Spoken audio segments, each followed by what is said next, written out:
Hello दोस्तों, एक बार फिर ब्यूगल लाइफ में आपका स्वागत है। मैं हूं आपका होस्ट अनुराग कस्तवार। दोस्तों, आज के वीडियो में हम आपको दो छोटी छोटी कहानियां सुनाने जा रहे हैं और ये दोनों कहानियां बहुत अच्छे मैसेजेस और लर्निंग्स हमको देती हैं। पहली कहानी से शुरू करते हैं दोस्तों। ये कहानी है एक ऐसे गाँव की जहाँ पे बहुत सारे बच्चे एक मैदान में खेलते हैं और उसी मैदान के पास कुछ फलों के वृक्ष लगे होते हैं, तो वो उन वृक्षों से फल तोड़ के और खाते भी हैं। लेकिन वहां पर इनको पता पड़ता है एक दिन कि एक सांप ने आके अपना घर बना लिया होता है। वो सांप बड़ा तेज होता है। जब सांप बाहर निकलता है, बच्चे उसके पास आते हैं तो सांप उनको काटने को दौड़ता है।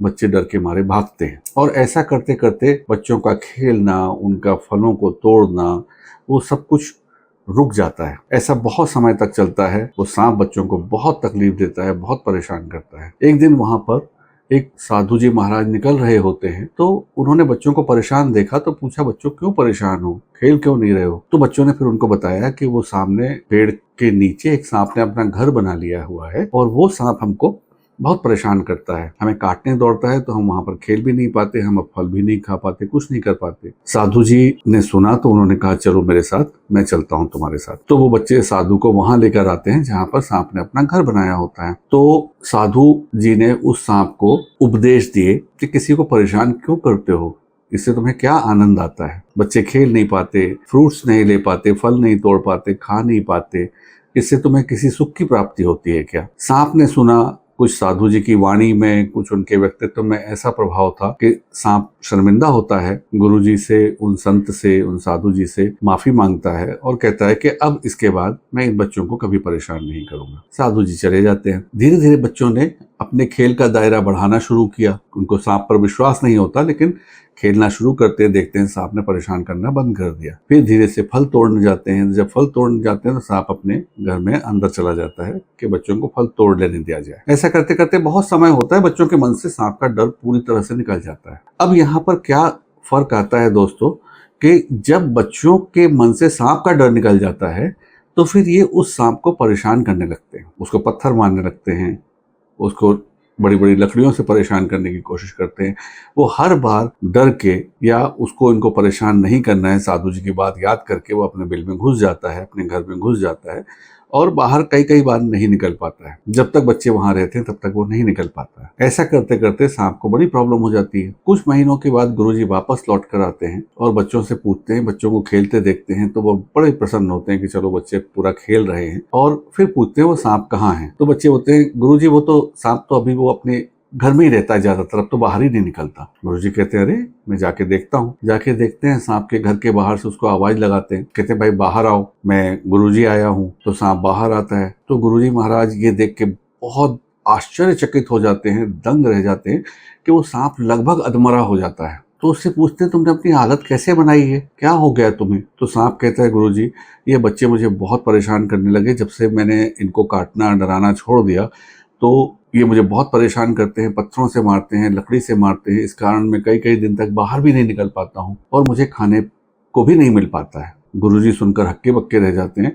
वो फिर कहते हैं, मैंने तुमसे काटने को मना किया था कि तुम उनको काटो मत, लेकिन मैंने तुमको उनको डराने से तो मना नहीं किया कि तुम फुफकार तो सकते हो, तुम फुफकार सकते थे, तुम उनको डरा सकते थे, और वो डरते तो तुम्हारी ये हालत नहीं होती। तो दोस्तों, इस कहानी से हमें कुछ मैसेज ऐसे भी मिलते हैं कि हमें अपने स्वतंत्र विवेक का भी उपयोग करना चाहिए। ईश्वर ने हम सबको बुद्धि दी है, हमें जो अच्छी सलाह मिलती है उस पर अमल तो करें, लेकिन अपने स्वतंत्र विवेक का भी उपयोग करें। इसी बात को और मजबूती के साथ स्ट्रांगली प्रेजेंट करने के लिए दूसरी कहानी मैं आपको बताता हूँ। स्वामी विवेकानंद के गुरु रामकृष्ण परमहंस से जुड़ी हुई ये दूसरी कहानी है। एक बार वो अपने शिष्यों को उपदेश दे रहे थे, तो उपदेश में उन्होंने बताया कि हर जीव में, हर प्राणी में, मनुष्य हो, जानवर हो, पेड़ पौधे हो, पक्षी हो, हर प्राणी में ईश्वर का वास होता है। सबने वो उपदेश सुना। वो उनका ज्ञान खत्म जब हुआ तो सारे शिष्य जंगल में लकड़ी वगैरह चुनने के लिए निकले। थोड़ी दूर गए थे तो इन्होंने जाके देखा कि उधर से एक हाथी मदमस्त सा, पगलाया सा दौड़ के चला आ रहा था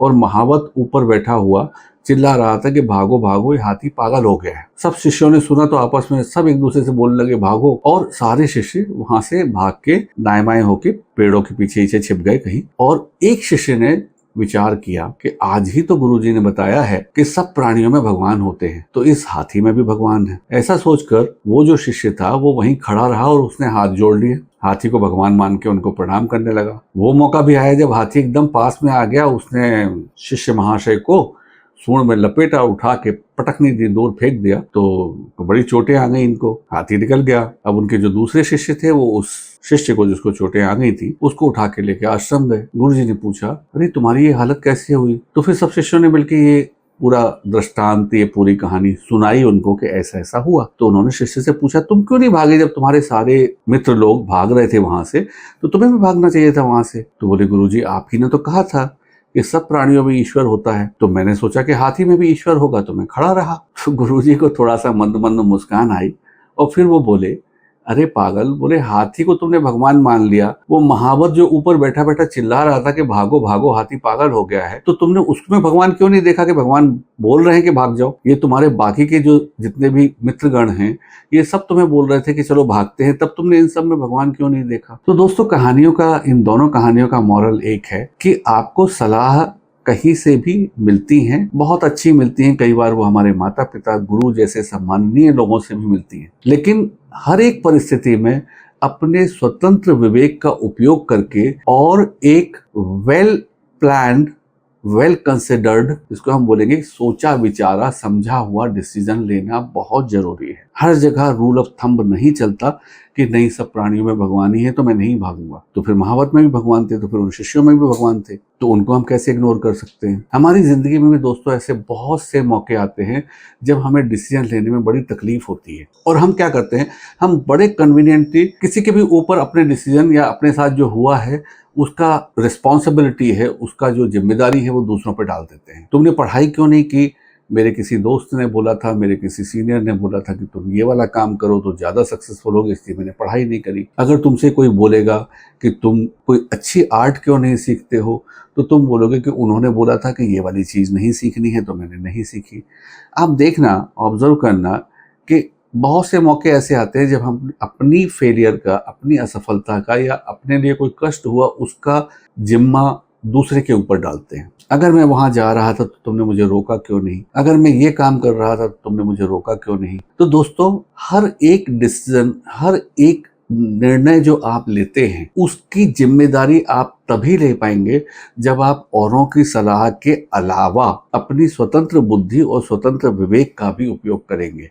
उसके बाद सारे निर्णय आपके होंगे और उन सारे निर्णयों की जिम्मेदारी भी आपकी होगी। कर्ण ने ये सब जानने के बाद भी कि वो पांडवों का भाई था, ये भी जानने के बाद कि जिस साइड में वासुदेव श्री कृष्ण है उसकी विजय पक्की है, उसने अपना कॉन्शियस डिसीजन लिया कि वो दुर्योधन का साथ देगा, कृष्ण के बार बार समझाने के बाद भी, और अंततः उसने मृत्यु का वरण किया।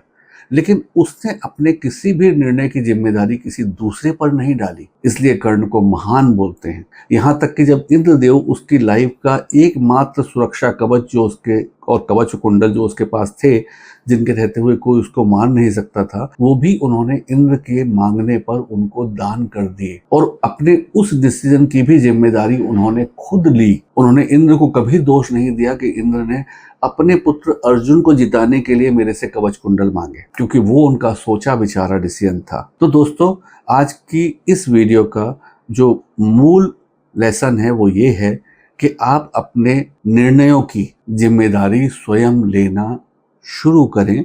आप देखेगा आपका जीवन बदलने लगेगा, आपके जीवन में खुशियां आने लग जाएंगी। आपके डिसीजन गलत होंगे, 10 में से आपके 4 डिसीजन गलत होंगे लेकिन 6 सही होंगे, तब आपको कितना प्राइड फील होगा, कितना सुख मिलेगा। तो दोस्तों, ब्यूगल लाइफ में आज इस वीडियो में इतना ही। अगर ये रोचक कहानियाँ आपको पसंद आई, इनसे डिराइव किए हुए लेसन्स आपको पसंद आए, तो कृपया इस वीडियो को लाइक करें, शेयर करें, सब्सक्राइब करें और हाँ, कमेंट करना ना भूलें, क्योंकि आपके कमेंट्स हमें ऊर्जा देते हैं, हमें मोटिवेट करते हैं और बेहतर से बेहतर कंटेंट बनाकर आपके सामने प्रस्तुत करने को। इस वीडियो में बने रहने के लिए धन्यवाद। मिलते हैं आपसे अगले वीडियो में। Thank you very much.